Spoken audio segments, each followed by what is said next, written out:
Bienvenidos a nuestro canal de YouTube El conocimiento real que lleva a la vida eterna, creado por el mejor teólogo bíblico del planeta, llamado Tito Martínez, de España. Hoy es martes 29 de julio de 2025.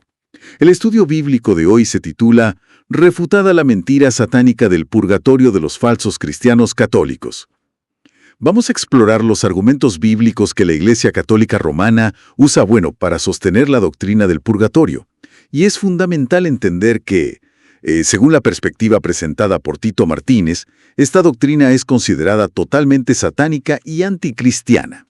Efectivamente, se argumenta, y esto es central en el análisis de Tito Martínez, que la doctrina del purgatorio fue inventada por la jerarquía católica con un propósito muy claro: robar el dinero a millones de católicos y, enriquecerse.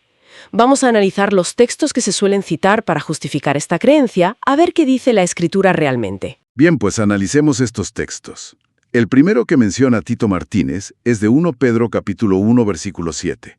Según el texto bíblico mencionado por Tito Martínez, dice así: en lo cual vosotros os alegráis, aunque ahora por un poco de tiempo, si es necesario, tengáis que ser afligidos en diversas pruebas, para que sometida a prueba vuestra fe, mucho más preciosa que el oro, el cual aunque perecedero se prueba con fuego, sea hallada en alabanza, gloria y honra, cuando sea manifestado Jesucristo.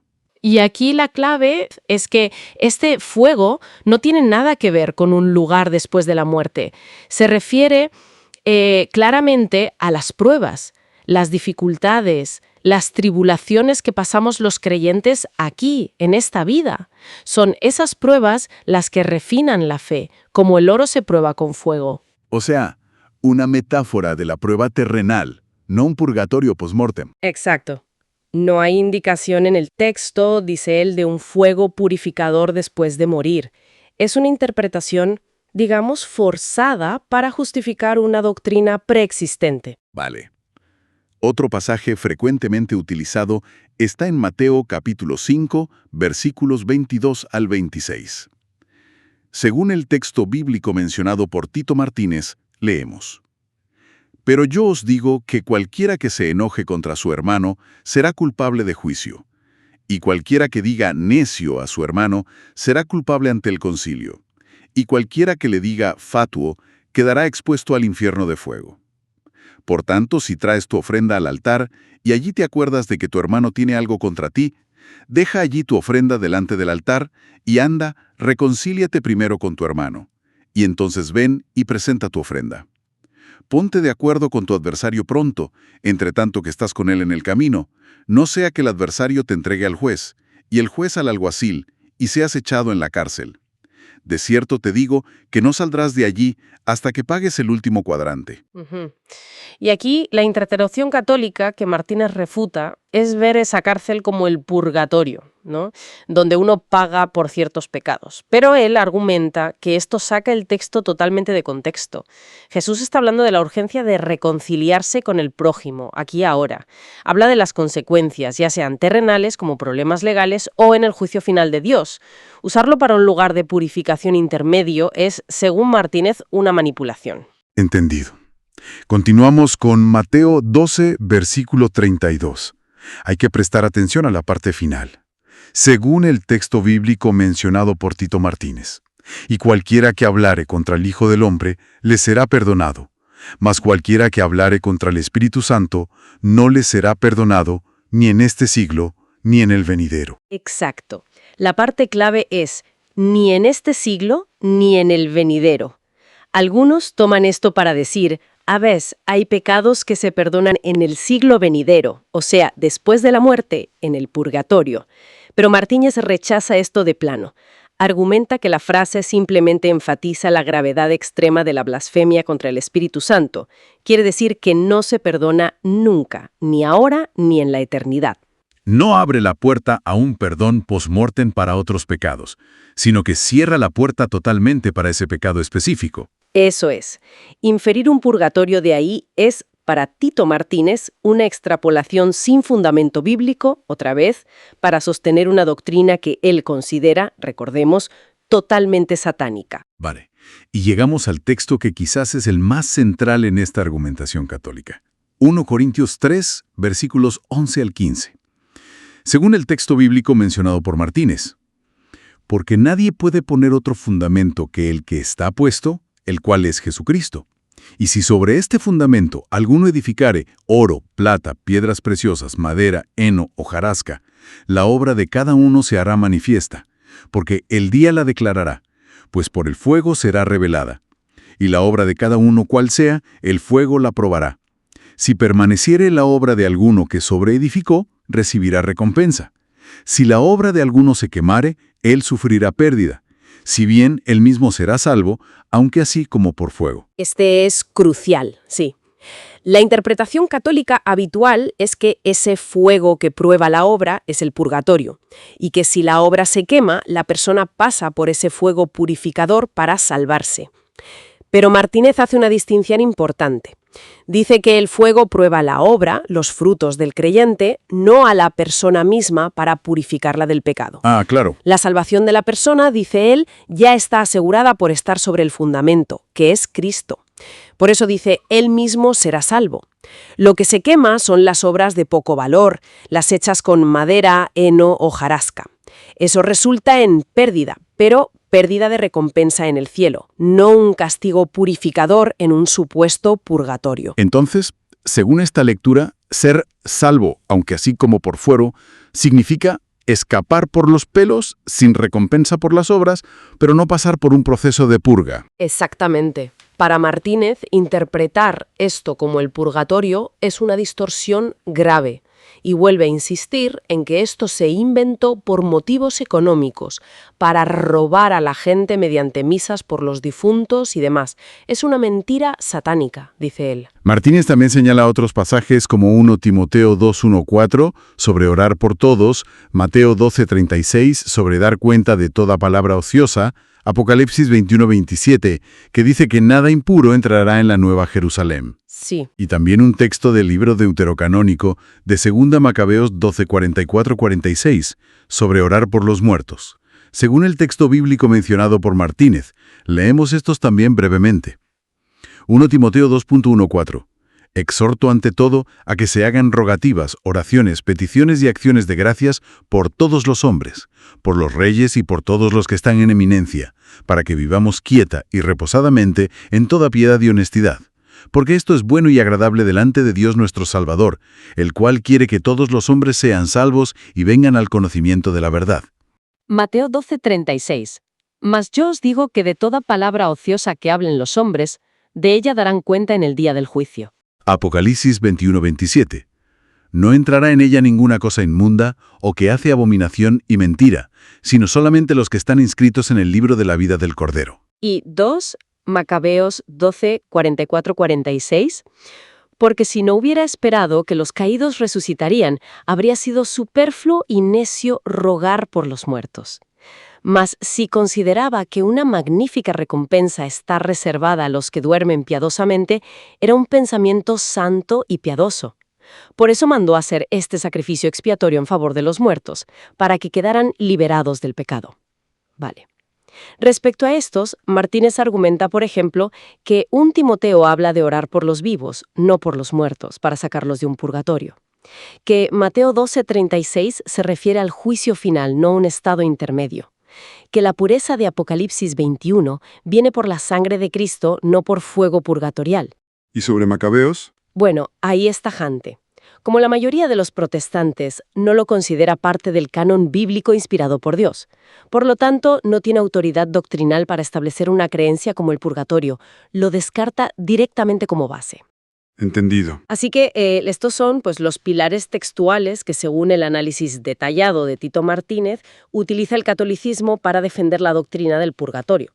Una doctrina que él califica una y otra vez como una mentira satánica y anticristiana. El purgatorio es una invención sin base bíblica creada para robar a los fieles. Primera de Pedro, capítulo 1, versículo 7. ¿Qué dice Martínez de este pasaje? Ese que habla de la fe probada como el oro. Pues sí, a ver, aquí Tito Martínez, va directo al grano. Sostiene que este texto, vamos, que no tiene nada que ver con una purificación después de la muerte, nada de eso. Su lectura insiste en que Pedro hablaba de las pruebas, las persecuciones, lo que sufrían los cristianos. Pero en vida, ¿sabes? Cuando dice eso de «para que sometida a prueba vuestra fe, mucho más preciosa que el oro, el cual, aunque perecedero, se prueba con fuego», pues para Martínez es una metáfora. Una metáfora de cómo la fe se limpia, se fortalece, digamos, con el sufrimiento aquí en la tierra. Quitar impurezas ahora. Descarta totalmente que sea un lugar o un estado después de morir. Es purificación de la fe en este mundo. Jamás en otro, insiste él. Vale, entiendo. Anclada en la experiencia terrenal del creyente, ¿no? Y esta forma de verlo, ¿cómo la aplica entonces al texto de Mateo 5, versículos 22 al 26? Ese donde Jesús menciona lo de ponerse de acuerdo con el adversario y habla de una posible cárcel. Exacto, sigue esa misma línea, sí.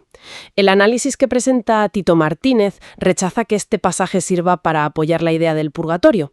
Argumenta que la cárcel de la que habla Jesús, cuando dice «no saldrás de allí hasta que pagues el último cuadrante», se refiere a una prisión física literal, una cárcel terrenal, vamos, como consecuencia de no arreglar tus líos o deudas en esta vida.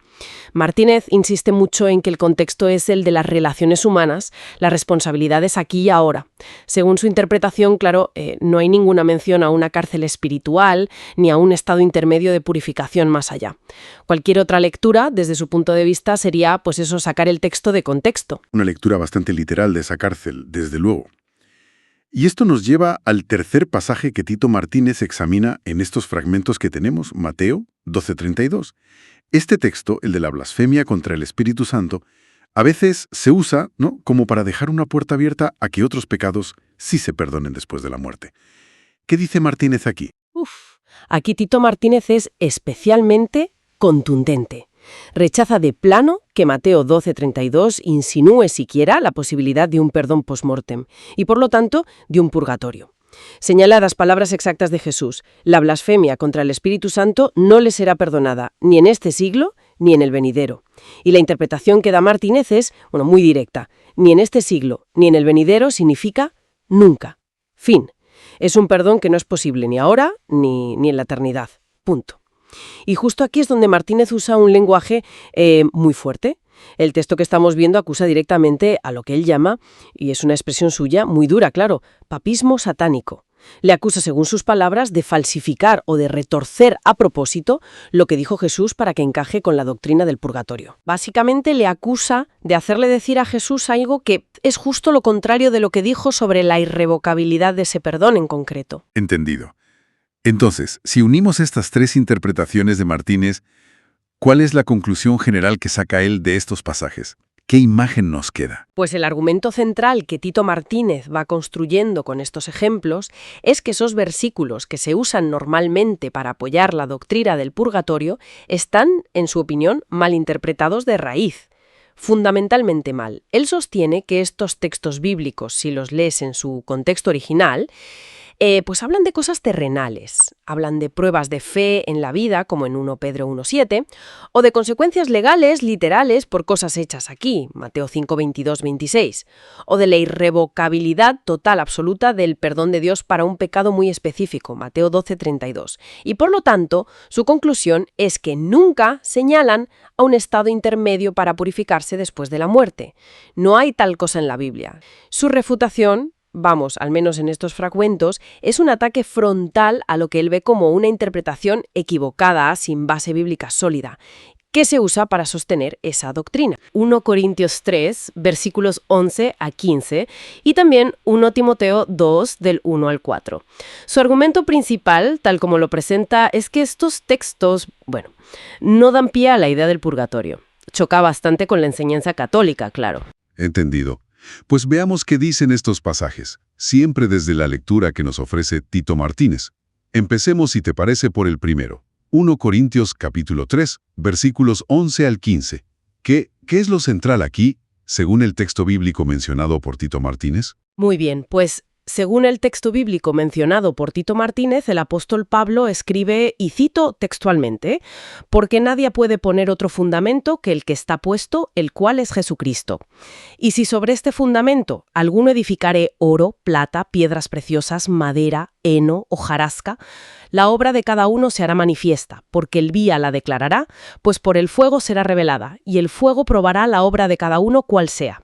Si permaneciere la obra de alguno que sobreedificó, recibirá recompensa. Si la obra de alguno se quemare, él sufrirá pérdida, si bien él mismo será salvo, aunque así como por fuego». Vale, una lectura completa. Entonces, ¿cómo interpreta Tito Martínez esto? Sobre todo la parte del el fuego y eso de ser salvo como por fuego. ¿Niega que haya algún tipo de purificación? Exacto, esa es la clave para él.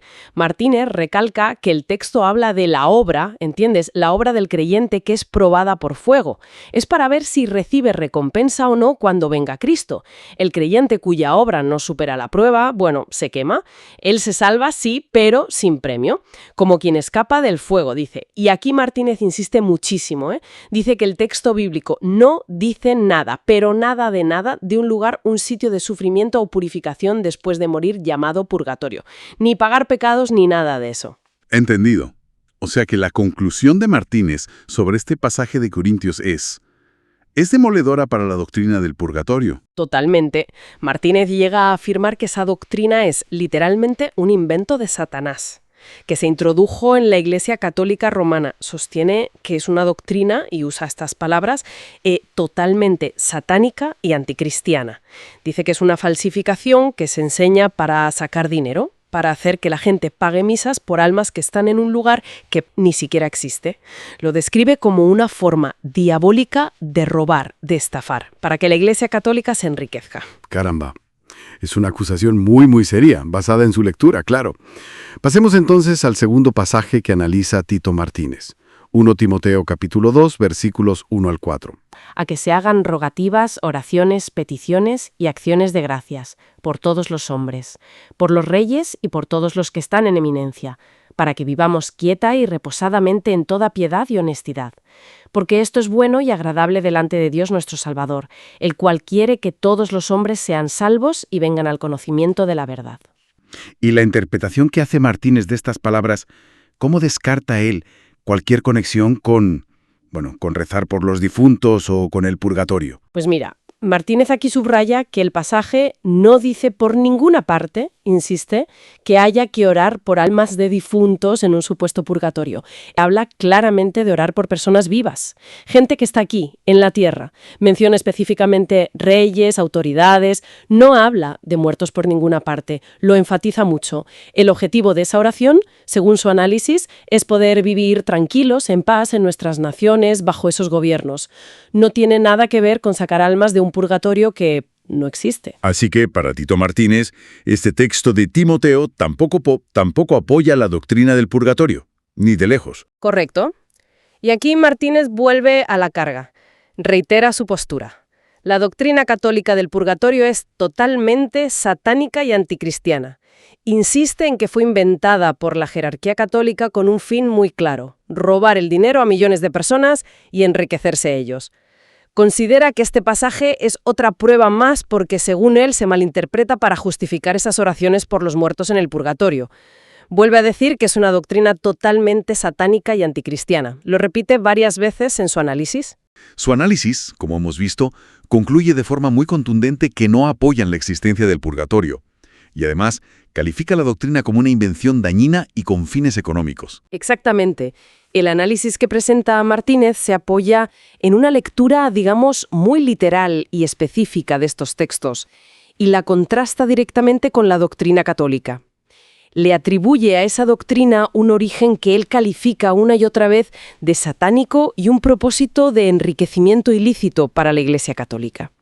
Esa es la esencia, ¿no?, de la argumentación que encontramos en el material de Tito Martínez. Mateo 12:36. Ajá. Su lectura, lo que él interpreta es que este pasaje habla del juicio divino por las palabras ociosas, pero recalca que no se menciona para nada un purgatorio ahí. Claro. El argumento central que presenta Martínez entonces es que los pecados solo pueden limpiarse con la sangre de Cristo. Descarta totalmente cualquier purificación con un supuesto fuego. Es interesante, fíjate cómo el texto opone directamente esa idea del fuego que purifica con lo que presenta como la suficiencia absoluta del sacrificio de Cristo, ¿no? Sí, sí.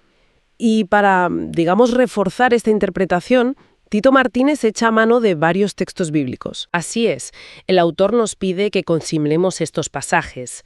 El primero es Primera de Pedro, capítulo 1, versículos 18 y 19. Lo leo tal cual. Sabiendo que fuisteis rescatados de vuestra vana manera de vivir, la cual recibisteis de vuestros padres, no con cosas corruptibles como oro o plata, sino con la sangre preciosa de Cristo, como de un cordero sin mancha y sin contaminación. Claro. En la línea argumental que sigue Martínez, este texto pues haría hincapié en que el rescate viene de la sangre preciosa de Cristo, ¿verdad? No de otras cosas, no de oro ni plata. Y esto lo conecta con el siguiente pasaje que cita. Exacto. El siguiente es Primera de Juan, capítulo 1, versículo 7. Pero si andamos en luz, como Él está en luz, tenemos comunión unos con otros, y la sangre de Jesucristo su Hijo nos limpia de todo pecado. Y aquí, la interpretación que ofrece Martínez se agarra a esa frase, ¿no? Nos limpia de todo pecado. Sugiere que es una limpieza completa, total, y que ocurre ahora, mediante la sangre de Cristo. Claro. Lo que no dejaría espacio para una purificación futura como la del purgatorio, ¿entiendes? Entendido. Y el tercer texto que presenta Martínez es Apocalipsis capítulo 5, versículo 9. Y cantaban un nuevo cántico, diciendo, «Digno eres de tomar el libro y de abrir sus sellos, porque tú fuiste inmolado y con tu sangre nos has redimido para Dios de todo linaje y lengua y pueblo y nación». De nuevo, desde la perspectiva de Tito Martínez, el énfasis aquí está en la redención lograda con tu sangre. La presenta como el único agente redentor que se menciona en estos contextos. Al acumular estos versículos, lo que busca es construir un argumento sobre la exclusividad de la sangre de Cristo para limpiar el pecado. Y bueno, la conclusión a la que llega el texto de Martínez sobre la doctrina del purgatorio la expresa con bastante vehemencia, la verdad. Sí, desde luego. El lenguaje es muy directo, muy contundente.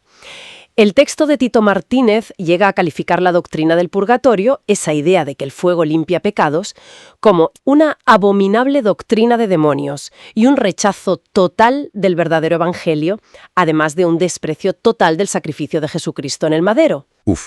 Bueno, pues ahora el análisis de Martínez pasa a otro pasaje. Apocalipsis capítulo 21, versículo 27. ¿Correcto? La interpretación que ofrece Martínez de este versículo es, sigue una línea parecida. Señala quienes no entrarán en la Nueva Jerusalén, dice los impuros, los que cometen abominación y mentira, y quienes sí, los inscritos en el libro de la vida del Cordero. Vale. Pero argumenta que el texto no menciona ninguna etapa intermedia de purificación después de morir para poder entrar. Nada de eso. Aquí lo que llama la atención siguiendo la lógica que expone Martínez es su táctica, ¿no? Su forma de argumentar. Utiliza la ausencia de una mención clara del purgatorio en estos versículos que él considera clave. Ajá. Para Martínez, si estos pasajes sobre el juicio y la entrada al cielo no lo mencionan, y encima otros versículos recalcan la limpieza total por la sangre de Cristo, pues la doctrina no tiene base bíblica en estos textos concretos. Ni Mateo 12:36, ni Apocalipsis 21:27 dan pie a la doctrina del purgatorio. Eso por un lado. Y por otro, su insistencia apoyándose en los otros versículos que ha citado, en que la purificación de los pecados es obra exclusiva, y recalca esto, de la sangre de Cristo. Efectivamente. Tito Martínez se fija en 2 de Macabeos, capítulo 12, versículos 44 a 46. ¿Por dónde empieza él al mirar este texto? Pues mira, Martínez pone sobre la mesa 2 puntos clave, básicamente. Primero, insiste mucho en que el libro de los Macabeos es apócrifo. ¿Apócrifo? Sí. O sea que no está en el canon bíblico hebreo original. Él afirma que nunca formó parte de ese canon. Y segundo, que incluso si lo aceptáramos como inspirado, pues argumenta que no, que de ninguna manera enseña la doctrina del purgatorio. Ya veo.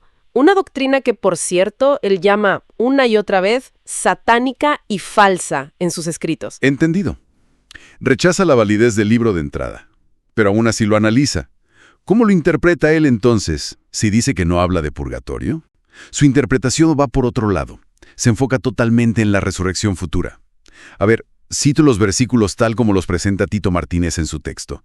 Pues si Judas no hubiera esperado que los caídos en la batalla fueran a resucitar, habría sido inútil y superfluo orar por los muertos. Mas si él consideraba que una magnífica recompensa está reservada a los que duermen piadosamente, su intención era santa y piadosa. Por esto hizo celebrar el sacrificio expiatorio por los muertos, para que fueran liberados del pecado.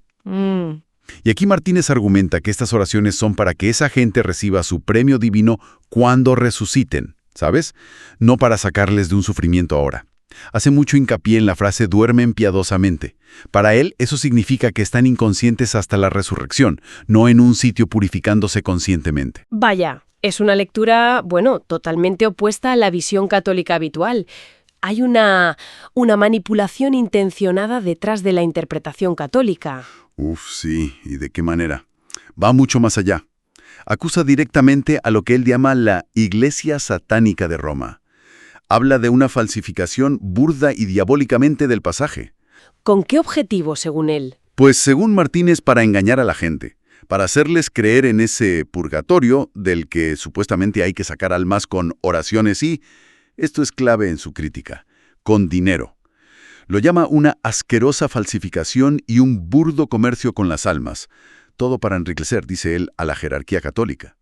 Insiste una y otra vez en sus textos en que la doctrina del purgatorio es totalmente satánica y anticristiana, que se inventó para robar. Madre mía, qué acusaciones más duras. Queda claro su punto de vista. Pero desde esa crítica tan feroz, ¿admite Martínez algún tipo de oración por los difuntos que sí sea válida? Sí que hace una distinción. Él dice que se puede orar por los muertos, sí, pero solo para que reciban su recompensa en la resurrección y queden libres del pecado entonces, en ese momento futuro. Lo que rechaza de forma totalmente tajante es orar a los muertos para pedirles cosas o rezar para sacar almas de un purgatorio falso, inexistente, una invención, vamos. Bien, entonces, para resumir un poco la postura de Tito Martínez que hemos visto hoy. Rechazo frontal al purgatorio. Lo tacha de doctrina no bíblica, satánica y anticristiana. Afirma que se basa en una manipulación de textos, como el de Macabeos, y que detrás hay un interés económico de la jerarquía católica para, bueno, según sus palabras textuales, robar a los fieles. Exacto. La idea central de su argumento es esa. La Biblia no da pie a un estado intermedio donde las almas se purifican conscientemente después de morir, y considera todo lo relacionado con eso, las misas, las oraciones específicas para el purgatorio, como un engaño para sacar dinero. De hecho, los textos de Martínez suelen terminar animando a los católicos a dejar esa doctrina y la Iglesia que la enseña. Este importante estudio bíblico de Tito Martínez está publicado en su sitio web que es las21tesisdetito.com. Repito, las21tesisdetito.com. Y también en su canal de YouTube, El conocimiento real que lleva a la vida eterna. El enlace directo a este estudio bíblico concreto se encuentra en la descripción de este vídeo de YouTube para quien quiera profundizar. Quien no esté suscrito a este canal, que lo haga ahora. Es importante para seguir recibiendo estos análisis. Compartan este vídeo en sus redes sociales, denle un like, un me gusta y activen la campanita. Eso es, la campanita, para que YouTube les avise cuando Tito Martínez publique un nuevo vídeo con más enseñanzas. Perfecto, pues hasta aquí el análisis de hoy. Muchas gracias. A ti.